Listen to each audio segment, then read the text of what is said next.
Waktunya bersaat teduh dengan Tuhan melalui bacaan Alkitab satu pasal sehari dalam kitab Nabi-Nabi Besar bahagian keempat seri yang ke-19. Kitab Yehezkiel pasal 19, nubuat-nubuat melawan Israel dengan perikop ratapan tentang Raja Israel. Mari baca Alkitab, mari dengar Alkitab, dan mari lakukan apa yang Allah firmankan di dalam Alkitab. Maka iman dan pengharapanmu tidaklah sia-sia. Tuhan Yesus Allah Putra, Alfa dan Omega memberkati, dan Allah Roh Kudus akan menuntun untuk memahami. Salam kasih dan doa dari Rumah Produksi Endang Silitonga Tanjung Bible Audio Ministry. Mari memulainya dengan doa dalam hati.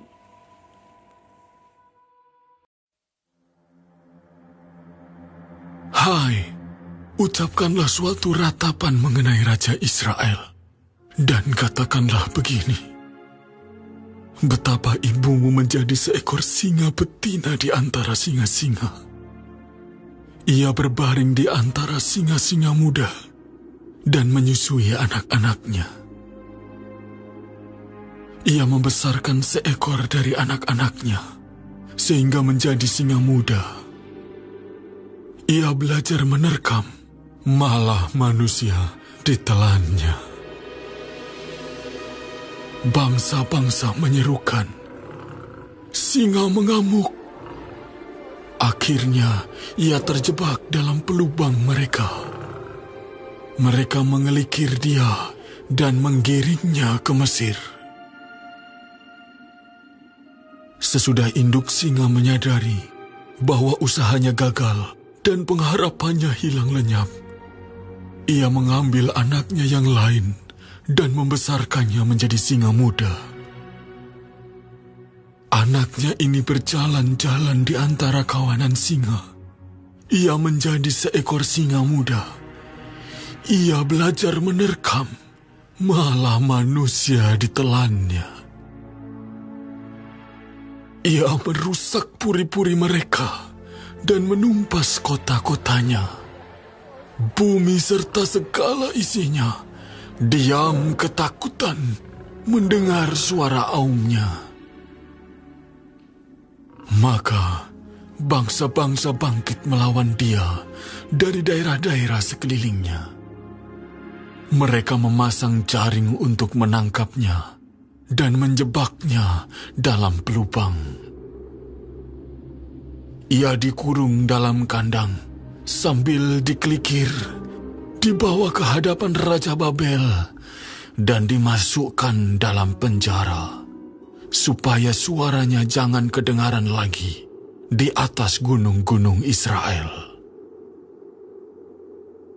Ibumu seperti pohon anggur dalam kebun anggur yang tertanam dekat air, berbuah dan bercabang karena air yang berlimpah-limpah.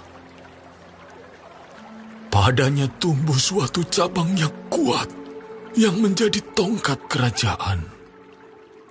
Ia menjulang tinggi di antara cabang-cabangnya yang rapat, dan menjadi kentara karena tingginya dan karena rantingnya yang banyak. Tetapi ia tercabut di dalam kemarahan dan dilemparkan ke bumi. Angin timur membuatnya layu kering. Buahnya disentakkan, cabang yang kuat menjadi layu kering, dan api menghabiskannya. Dan sekarang, ia tertanam di padang gurun, di tanah yang kering, dan haus akan air. Maka keluarlah api dari cabangnya, yang memakan habis ranting dan buahnya, sehingga tiada lagi padanya cabang yang kuat dan tiada tongkat kerajaan. Ini adalah ratapan dan sudah menjadi ratapan.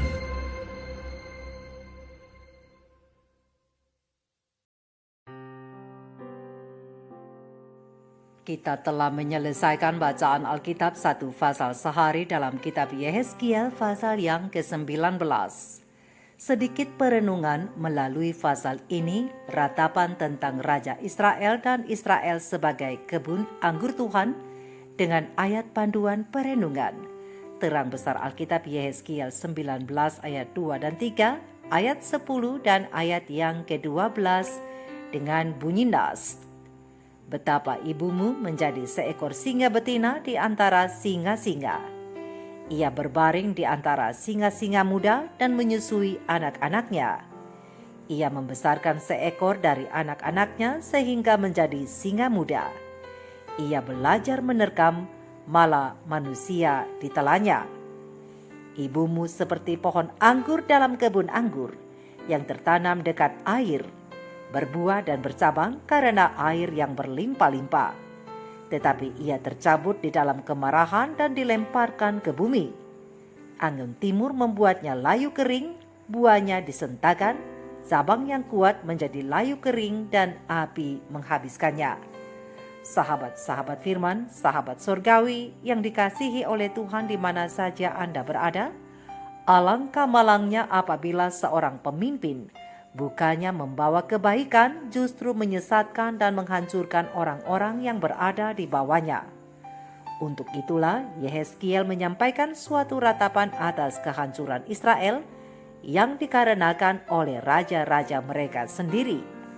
Raja-raja yang merupakan keturunan dari Raja Daud, raja yang telah diikat dengan ikatan perjanjian dengan Tuhan. Namun mereka gagal menjaga perjanjian itu. Berdasarkan kitab Mazmur 89 ayat 4. Dalam perikop ini, Israel digambarkan pertama kali sebagai seekor singa betina. Dan untuk anak singa yang pertama adalah Raja Yoahas yang menjadi raja dalam usia 23 tahun. Namun karena Yoahas berbuat jahat, maka setelah 3 bulan masa pemerintahannya, ia diangkut dalam pembuangan oleh Raja Firaun Neko ke Mesir dan akhirnya ia mati di sana. Lihat terang besar Alkitab Yehezkiel 19 ayat 1-4 dan bandingkan dengan kitab 2 Raja-Raja 23 ayat 31-34. Dan sebagai ganti dari Yoahas, naik anak singa Israel yang kedua, yaitu Yoyakim. Yoyakim diangkat menjadi raja dan ia memerintah 11 tahun lamanya. Berdasarkan terang besar Alkitab 2 Raja-Raja 23 ayat 36 dan 37.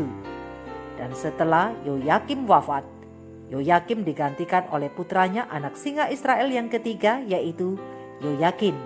Lihat 2 Raja-Raja 24 ayat 6. Namun Yoyakin berbuat yang sama seperti raja-raja di atasnya, sehingga dalam masa 3 bulan 10 hari pemerintahannya, ia diangkut ke dalam pembuangan oleh Raja Nebukadnezar ke Babel.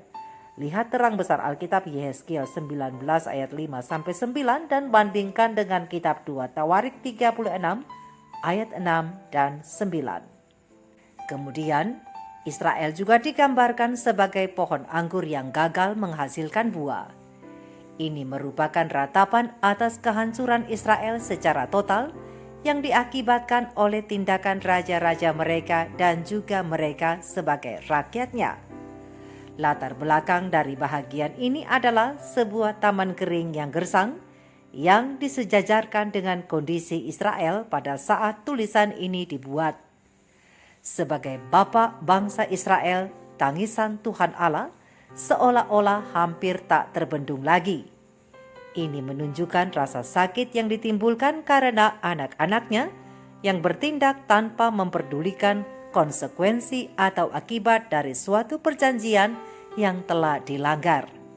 Saat Tuhan Allah mengamati kebun anggur yang tumbuh tinggi di atas daun-daun yang rimbun, oh betapa sayang, Tuhan menemukan hanya sedikit yang dapat disebut buah.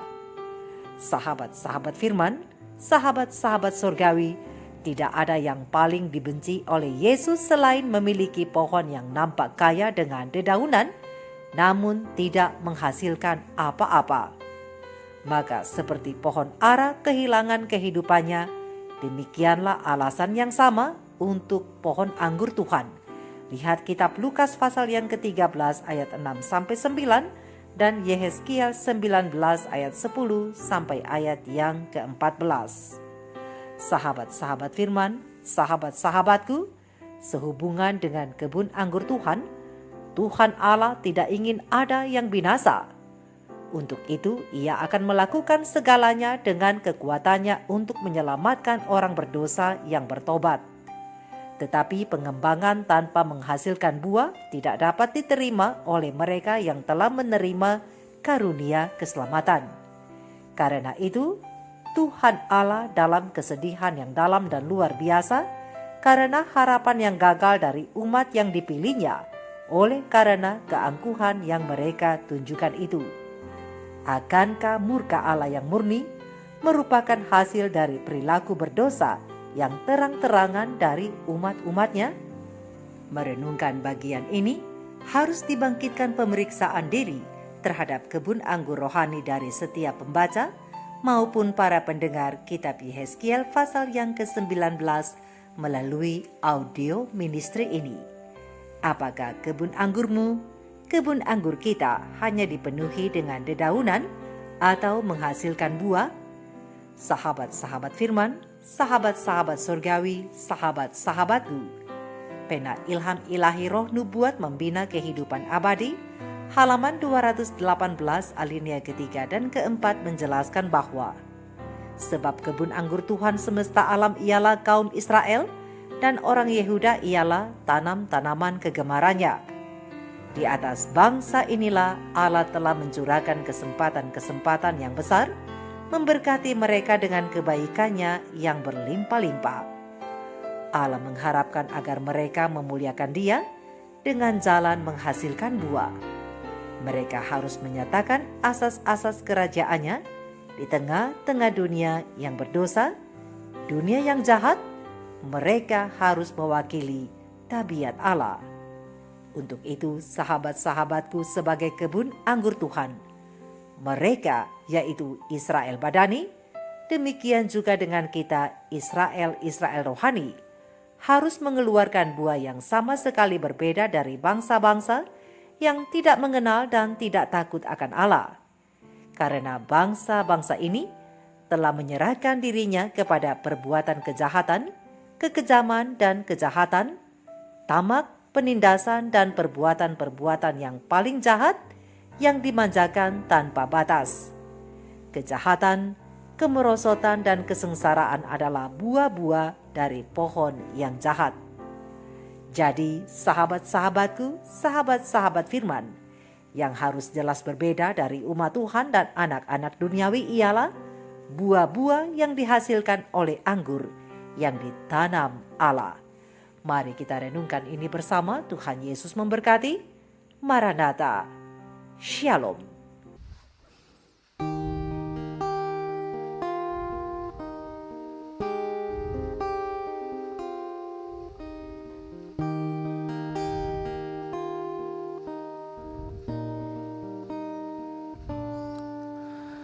Di telapak tanganmu tertulis namaku, di dalam genggamanmu seluruh hidupku. Sungguh bangga ku punya Bapa sepertimu, yang tak pernah melupakanku. Di tengah badai hidup kau menemaniku, di atas gunung batu kau bawa diriku.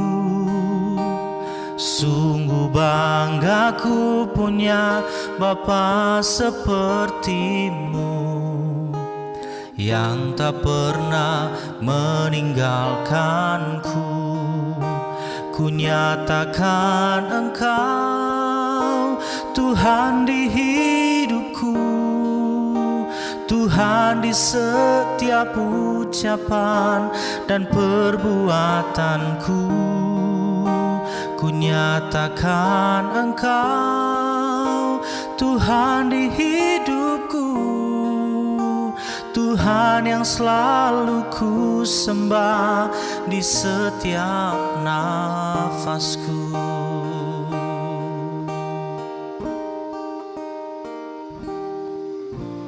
Di telapak tanganmu tertulis namaku, di dalam genggamanmu seluruh hidupku.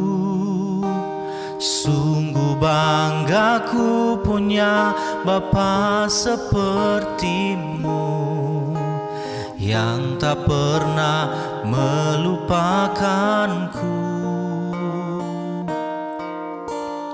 Di tengah badai hidup Kau menemaniku, di atas gunung batu Kau bawa diriku.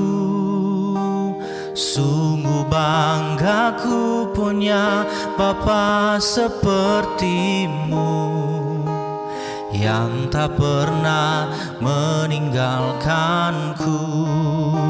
Ku nyatakan Engkau Tuhan di hidupku, Tuhan di setiap ucapan dan perbuatanku. Ku nyatakan Engkau Tuhan di hidupku, Tuhan yang selalu ku sembah di setiap nafasku. Ku nyatakan Engkau Tuhan di hidupku, Tuhan di setiap ucapan dan perbuatanku. Ku nyatakan Engkau Tuhan di hidupku, Tuhan yang selalu ku sembah di setiap nafasku. Tuhan yang selalu ku sembah di setiap nafasku.